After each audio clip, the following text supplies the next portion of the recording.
आपलं स्वागत. पाहूयात आजच्या ताज्या घडामोडी.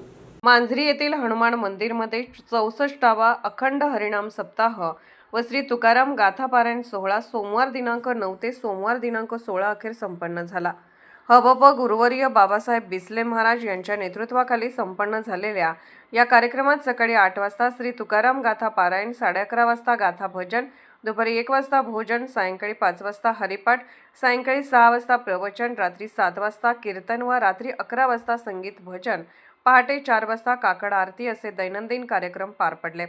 सोमवार दिनांक 9 रोजी विठ्ठल मंदिर येथून श्री सद्गुरू बाबाजी बिस्ले महाराज यांच्या पादुका पालखी सोहळ्यासह दिंडीद्वारे हनुमान मंदिर येथे आणण्यात आल्या. मान्यवरांच्या हस्ते घटस्थापना, ध्वजारोहण, दीपप्रज्वलन व वीणापूजन पार पडले.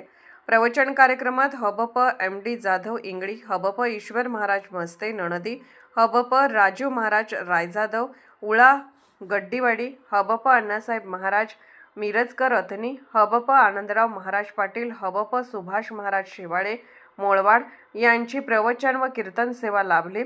सोमवार दिनांक 16 रोजी सकाळी काला कीर्तन पार पडले. सकाळी 10 वाजता पालखीसह दिंडी प्रदक्षिणा घालण्यात आली. भजनाच्या गजरात काढण्यात आलेल्या या दिंडीचे पाणी घालून औक्षण करून स्वागत करण्यात आले व पालखीचे दर्शन घेण्यात आले. गावातील प्रमुख मार्गावरून ही दिंडी काढण्यात आली. हनुमान मंदिर येथे आरती करून या दिंडीची सांगता करण्यात आली.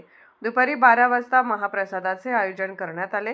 यावेळी असंख्य भाविकांनी याचा लाभ घेतला. श्री भक्त शिरोमणी हनुमान देवस्थान कमिटी व ग्रामस्थ यांच्याकडून या सोहळ्याचे व्यवस्थापन करण्यात आले. राजकीय, सामाजिक, आर्थिक असा सर्व घडामोडींचा आढावा पाहायला विसरू नका SB न्यूज चॅनल आणि नक्कीच सबस्क्राईब करा.